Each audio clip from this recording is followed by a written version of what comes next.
आपके साथ अंकिता पाल। बुलेटिन की शुरुआत करते हैं। सीएम योगी आदित्यनाथ ने महाराजगंज में रोहिन बैराज का लोकार्पण किया है और 654 करोड़ की 629 विकास परियोजनाओं का लोकार्पण और शिलान्यास किया है। साथ ही कई योजनाओं के लाभार्थियों को चेक, टैबलेट, चाबी, आयुष्मान कार्ड, पोषण पोटली, पग मशीन, खेल प्रोत्साहन सामग्री और किट का वितरण किया है और चिकित्सकों एवं आंगनबाड़ी कार्यकर्ताओं को नियुक्ति पत्र भी वितरित किए गए हैं। बहनों और भाइयों, यही नया भारत है जहां बिना भेदभाव के कार्य होता है।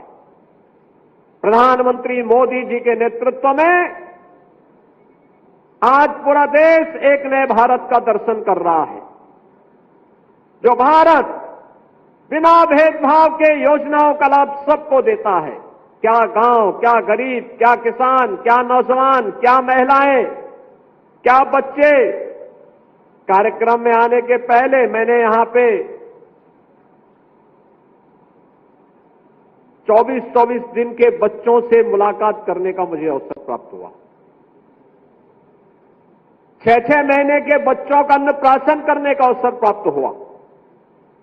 बेसिक शिक्षा परिषद में पहली बार प्रवेश ले हुए बच्चों को स्कूली बैग देने का भी मुझे अवसर प्राप्त हुआ। अपनी नई पीढ़ी को गढ़ने की श्रृंखला और साथ साथ यहां के विकास की इस 650 करोड़ रुपए की परियोजनाओं के साथ आज अष्टम तिथि पर आपके साथ महाराजगंज जनपद के साथ जुड़ने का मुझे अवसर प्राप्त हो रहा है। बहनों और भाइयों, पिछले 10 वर्ष में प्रधानमंत्री मोदी जी ने इस पूरे देश की कायाकल्प की है। हर एक क्षेत्र में भारत आज विकास की नई बुलंदियों को छू रहा है। आज से 10 वर्ष पहले भारत दुनिया की 11वीं अर्थव्यवस्था माना जाता था। आप याद करिए, 1947 से लेकर के 2014 तक इन 70-72 वर्षों में भारत मात्र 11वीं अर्थव्यवस्था बन पाया था। यानी भारत से अर्थव्यवस्था के मुद्दे पर दुनिया के 10 देश आगे थे और मात्र 10 वर्ष में प्रधानमंत्री मोदी जी के चमत्कारिक नेतृत्व में भारत आज दुनिया की 5वीं बड़ी अर्थव्यवस्था बन गया है और अगले 2 वर्ष में ये 3री बड़ी अर्थव्यवस्था बनने वाला है। बहनों और भाइयों, आज हर एक क्षेत्र में कार्य हो रहे हैं। सड़कों के बड़े बड़े हाईवे बन रहे हैं, ड्राई पोर्ट बन रहे हैं। महाराजगंज में भी एक ड्राई पोर्ट बन रहा है सोनाली बॉर्डर पर। हाईवे बन रहे हैं, रेलवे की नई नई लाइन बिछ रही है। आनंद नगर से महाराजगंज होते हुए सिसवा तक रेलवे की एक नई लाइन बिछाने की कार्रवाई आगे बढ़ने जा रही है। मेडिकल कॉलेज बन रहे हैं, गांव-गांव की कनेक्टिविटी अच्छी हो रही है। हर घर बिजली के बाद अब हर घर नल की योजना साकार होने जा रही है। विकास के कार्य, क्या रेल का हो, क्या सड़क का हो, वाटरवे का हो, मेट्रो का हो, रोपवे का हो, ये सभी एक एक करके साकार होते हुए जा रहे हैं। एक तरफ ये कार्य युद्ध स्तर पर आगे बढ़ते हुए दिखाई दे रहे हैं, तो बहनों और भाइयों, दूसरी ओर लोक कल्याण के कार्यक्रमों को भी प्राथमिकता के साथ आगे बढ़ाया जा रहा है। लोक कल्याण के कार्य, कोई कल्पना करता था देश के अंदर 80 करोड़ लोग फ्री में राशन की सुविधा का लाभ प्राप्त कर रहे हैं, आज हो रहा है। 50 करोड़ से अधिक लोगों को 5 लाख रुपए की स्वास्थ्य बीमा का सुविधा प्राप्त हो रही है। याद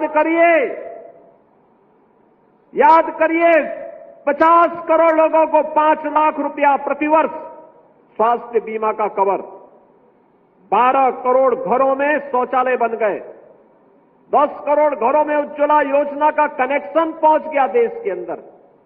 4 करोड़ लोगों के घर बन गए, 3.5 करोड़ लोगों के घरों में बिजली पहुंच गई, करोड़ों लोगों को देश के अंदर रोजगार और नौकरी के साथ जोड़ने का कार्य हुआ। तो बहनों और भाइयों, विकास और विरासत का समन्वय कैसे होना चाहिए, प्रधानमंत्री मोदी जी ने काशी विश्वनाथ धाम देकर के 500 वर्षों का इंतजार करके अयोध्या में रामलला का भव्य मंदिर बनवाने के कार्यक्रम को आगे बढ़ाते हुए अब तो महाकुंभ को पूरी दुनिया देख करके भौचक रह गई कि 66 करोड़ लोग महाकुंभ का दर्शन कर रहे हैं। यह भी केवल भारत कर सकता है, केवल भारत कर सकता है। और बहनों और भाइयों, प्रधानमंत्री जी किसी प्रेरणादायी मार्गदर्शन में उत्तर प्रदेश पिछले 8 वर्ष में नई ऊंचाइयों को छूता हुआ आगे बढ़ा है। याद करिए, 1947 से लेकर 2017 तक इन 70 वर्षों में उत्तर प्रदेश देश की 7वीं अर्थव्यवस्था था, और मात्र पिछले 8 वर्ष में हमने जो दूरी तय की, अब उत्तर प्रदेश देश की नंबर 2 की अर्थव्यवस्था बन चुका है। नंबर 2 की अर्थव्यवस्था बन चुका है। 56 लाख गरीबों के लिए मकान मिले। इस दौरान बनटांगिया गांवों को मान्यता दी गई। इस दौरान मुसार हो, बनटांगिया हो, थारू हो, कोल हो, भील हो, गौड़ हो, चेरो हो, अहरिया हो, इन सभी जातियों को 100% इन्हें सैचुरेट करने का काम भी किया गया, हर सुविधाओं से युक्त किया गया। अब कोई उत्तर प्रदेश में भूखों नहीं मरता। 25 करोड़ की आबादी में 15 करोड़ से अधिक लोगों को हर महीने फ्री में राशन की सुविधा का लाभ भी दिया जा रहा है, और 10 करोड़ लोगों को आज आयुष्मान भारत और मुख्यमंत्री आयुष्मान भारत योजना के अंतर्गत उन्हें 5 लाख रुपए की स्वास्थ्य बीमा की सुविधा भी उपलब्ध करवाई जा रही है।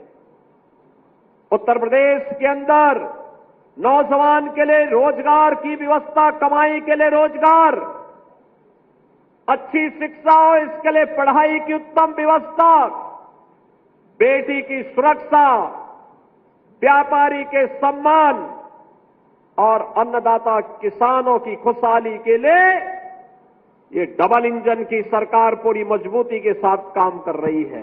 ये रोहिन बैराज उसी का एक मूर्त रूप है, मूर्त रूप है। यहां पे भी बोल रहे थे यहाँ के माननीय विधायक जी भी और माननीय केंद्रीय मंत्री जी भी, वर्षों से 20 वर्षों से 25 वर्षों से इंतजार था लोगों को कि रोहिन में बैराज बने। पिछली सरकारों के पास अपने परिवार का पेट भरने की फुर्सत ही नहीं थी। जमीन लुटवाने की फुर्सत मिले तो विकास करे। अभी आपने देखा होगा, परसों ही देश की संसद में वक्फ बोर्ड संशोधन अधिनियम पारित किया है। अब वक्फ बोर्ड के नाम पर जमीनों पर कोई डकैती नहीं डाल सकता है, लूट खसोट नहीं हो सकती है, चौराहे की जमीनों पर कोई कब्जा नहीं कर सकता है। अब सार्वजनिक संपत्ति जो भी होगी, जो राजस्व की भूमि होगी, उसका उपयोग विद्यालय बनाने में, चिकित्सालय बनाने में, कॉलेज बनाने में, मेडिकल कॉलेज बनाने में, ऐसे बैराज बनाने में, गरीबों के लिए आवास बनाने में ही उसका उपयोग होगा। किसी बोर्ड के नाम पर लूट खसोट हमेशा के लिए लगाम लगाने का काम किया है। वक्फ बोर्ड संशोधन अधिनियम पारित होने के कारण अब ये मनमानेपन पर लगाम लगेगी। मैं इसके लिए प्रधानमंत्री मोदी जी का, गृह मंत्री अमित शाह जी का हृदय से आभार व्यक्त करता हूं, क्योंकि उत्तर प्रदेश में भी लाखों एकड़ लैंड वक्फ बोर्ड के नाम पर नाजायज तरीके से कब्जा करने का काम हुआ था। इसमें किसी गरीब का कल्याण नहीं हो रहा था, चंद लोगों के लिए लूट का एक माध्यम बन गया था। इस लूट पर अब लगाम लगेगी, सख्ती से लगाम लगेगी और उसी लगाम के क्रम में आज हम सब आपके बीच यहां पर आए हैं। बहनों और भाइयों, आपने अच्छा विधायक दिया, पैरवी हुई। आपने अच्छा सांसद दिया, कार्य आगे बढ़ा। आज यहां पर रोहिन नदी का ये बैराज बन गया। 16,000 अन्नदाता किसान लाभान्वित होंगे। और मैं भी यहां के विधायक जी से कह रहा था, जिला प्रशासन से भी कह रहा था, इसके आसपास टूरी एक बहुत अच्छी वाटर बॉडी बनेगी। वाटर बॉडी बनने का मतलब अब यहां के माध्यम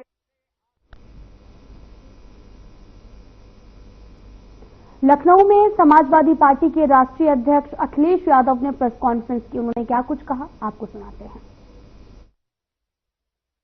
करप्शन का ऐसा नजारा किसी ने नहीं देखा होगा, किसी सरकार में नहीं हुआ होगा कि एक आईएएस अधिकारी को पकड़ लिया गया, उसके बीच के जो हिसाब किताब बनाता था, या दलाल बोले या कोई और दूसरा शब्द बोले, जो मैनेजमेंट का काम करता था, उसको पकड़ लिया गया। और सुनने में आ रहा है कि वो केवल एक आईएएस अधिकारी का मैनेजमेंट नहीं करता था, कई लोगों का वो मैनेजमेंट करता था। ये भ्रष्टाचार का मामला नहीं था, ये जो बंटवारे में झगड़ा हुआ उसका वजह से ये पोल खुल गई। जो बंटवारे का झगड़ा था उससे पोल खुली है। ये बातें मैं इसलिए कह रहा हूं कि जब भारतीय जनता पार्टी खुद मान गई है कि उनका 80-20 का भी नारा नहीं चलने वाला है, जो 80-20 का नारा देते हैं,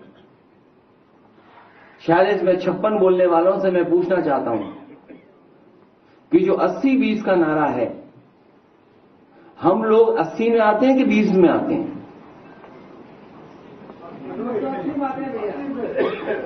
जो 46 में 56 का नारा देते थे, मैं उन्हीं से जानना चाहता हूं कि मैं 80 में आता हूं कि 20 में आता हूं। 80 में कि 20 में ये सरकार बताए, लेकिन सच्चाई तो ये है कि 80-20 का मामला नहीं है, ये 90-10 का मामला है। क्योंकि आधी आबादी इनसे इतनी पीड़ित है जिसकी आप कल्पना नहीं कर सकते। आधी आबादी को, पीडीए परिवार को जोड़ दें तो हिसाब किताब 90-10 का बनता है। जो लोग निवेश लाना चाहते थे वो विनाश ले आए, उन्हीं का अधिकारी पकड़ा गया। सुनने में तो आ रहा है कि मुख्यमंत्री आवास में ही सब छिपे हुए हैं भ्रष्टाचारी लोग।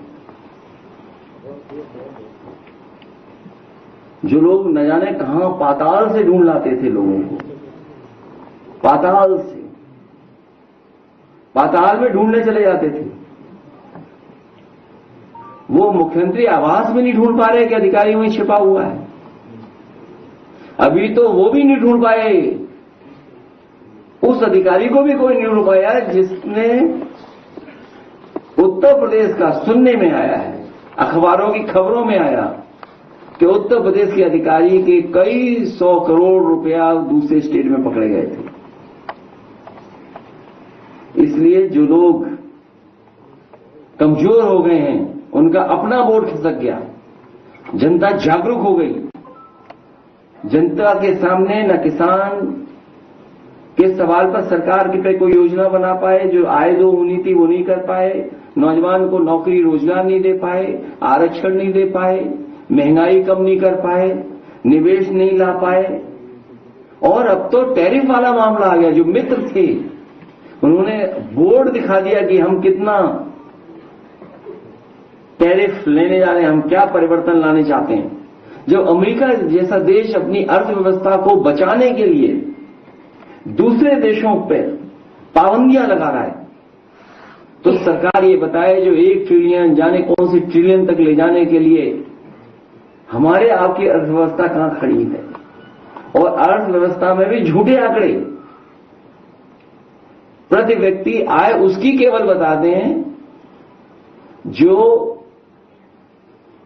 गरीब लोग राशन पा रहे हैं। जो राशन पा रहे हैं उनकी प्रति व्यक्ति आय क्या होगी? दिल्ली वाले ना बता पाए, यूपी वाले बता दें, क्योंकि यूपी वाले तो हर चीज तुरंत गिन लेते हैं। अभी तक हिंदू श्रद्धालु जिनकी जान चली गई उनको नहीं गिन पाए। जो आने जाने में श्रद्धालु जिनकी जान चली गई सड़कों पर, उनकी गिनती नहीं बता पाए।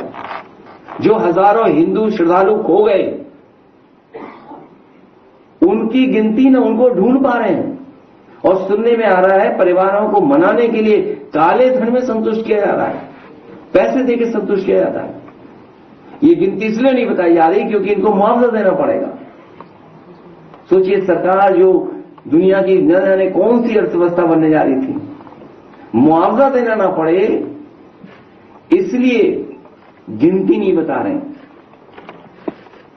और फिर बहस को बदलने के लिए जहां कुंभ की तो गिनती बता ही नहीं पाए हैं, गाय जानवर की भी गिनती नहीं बता पा रहे हैं जो इनके गौशाला में हैं।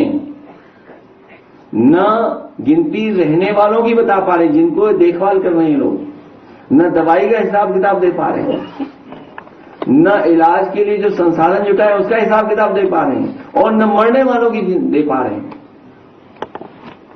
हम तो चाहते हैं कि कम से कम सरकार गिनती तो बताए, गिनती में खेल न करे। इसलिए ये सरकार जो अपना सब कुछ खो दी है, इसीलिए कम्युनल पॉलिटिक्स पर उतर आई है। ये कम्युनल पॉलिटिक्स इसलिए कर रहे हैं क्योंकि किसान की आय दोगुनी नहीं कर पाए, गन्ने की कीमत नहीं दे पाए, बिजली महंगी है, महंगाई है, निवेश नहीं ला पा रहे, रोजगार नहीं, नौकरी नहीं, वेतन नहीं बढ़ पा रहा, चैनल घाटे में जा रहे हैं, बड़े बड़े पैमाने पर घाटे में जा रहे हैं, हर चीज घाटे की हो गई। और अब जब अमेरिका अर्थव्यवस्था अपनी संभाल रहा है, सेंसेक्स की आप देखते हुए कहां लुढ़क गया है।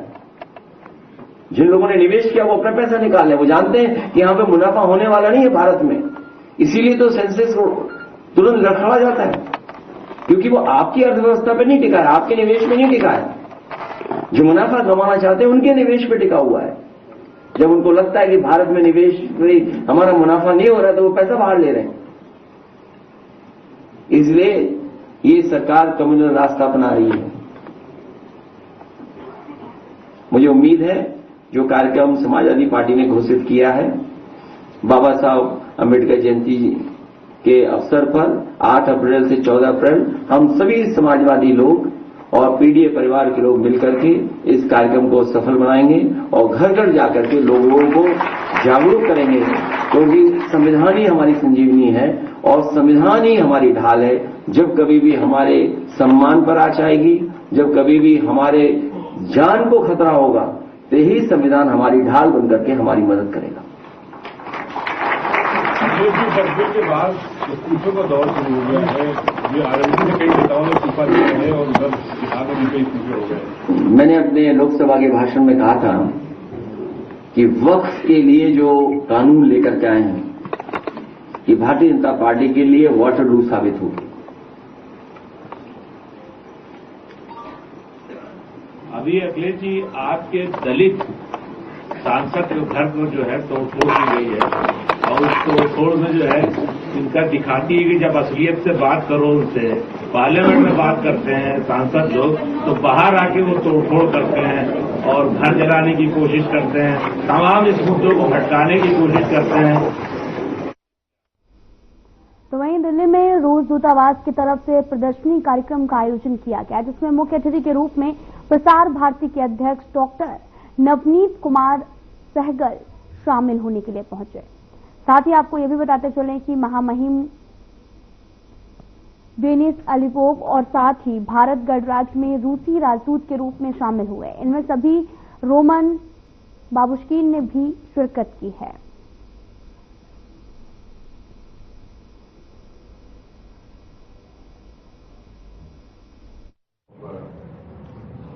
Adventure, many photographs of tourism, culture, history of different places. They are being exhibited here. India and Russia, we have very good relationship. It's very nice that these cultural exchanges between these two country.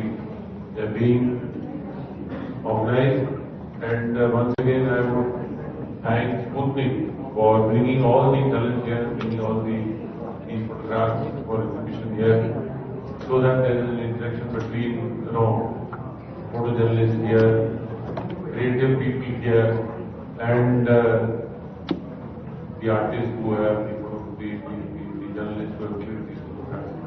Very rare opportunity, and once again I thank them for inviting me to this function. Of this contest. So that's why actually I would like to welcome all of you in this fourth edition of Understanding in Contest, which is getting increasingly popular here in India. Studying real pictures of this wonderful country, India, make everyone really emotional and admiring its beauty and complexity. Even we who stay here in India for many years can find for ourselves something new and keen to explore it even more. And that's why I would like to congratulate all the contenders. And I truly believe, personally, that all of them are the winners. What I want to tell you, sorry that I'm standing, but I'm here. I am representative office of media group Россия сегодня, the parent organization of Sputnik, but in Moscow I am professor of international law. And I get used to stand here. We are exposing 5 or 6 their pictures, and you will have the possibility to have a look of them. And I consider this exhibition like Sputnik's, my media groups, and my personal contribution to the strengthening the ties between India and Russia. We have a lot of agreements, defense agreements, diplomatic agreements, trade agreements. So first of all, let me introduce myself. My name is Olga Daicheva. I am the head of representative office of media group Россия сегодня, the parent organization of Sputnik News Agency. In 2014, our media group organized this contest to pay tribute to commemorate the photo correspondent of our media group, Andrei Stenin, who was killed on duty. So this contest, international photo contest, existed 10 years. Every year, by the way, I underline international photo contest. So this contest unite the young photojournalists all over the world. And I want to underline that the most number of applicants are from India every year, and among the winners in different categories are Indian photojournalists. Like this year, 5 Indian photojournalists are winners in different categories, and here at this exhibition, this is the exhibition of the winners of this contest on the result of 2024. So at this exhibition we can see 4 or I think 5 or 6 works of Indian photojournalists. But I consider this exhibition, I am organizing this exhibition, reports dying in my beloved vibrant city Delhi, in my beloved IFX gallery, with idea to contribute to people-to-people diplomacy, to the strengthening of the cultural ties between our two countries. Why? Because we have stable relations, diplomatic, economic, defense, but a cultural and media relations we need to develop little more. And this exhibition also contributing to this scope which we have in front of World Congress. Bharat Sri Lanka के बीच में समझौते का आदान प्रदान, परियोजना का virtual उद्घाटन और प्रेस वक्तव्य का आयोजन भी किया गया। एक सच्चे पड़ोसी मित्र के रूप में अपने कर्तव्यों का निर्वहन किया है। चाहे 2019 का आतंकी हमला हो, कोविड महामारी हो या हाल में आया आर्थिक संकट, हर कठिन परिस्थिति में हम श्रीलंका के लोगों के साथ खड़े रहे हैं। मुझे महान तमिल संत थिरुवल्लुवर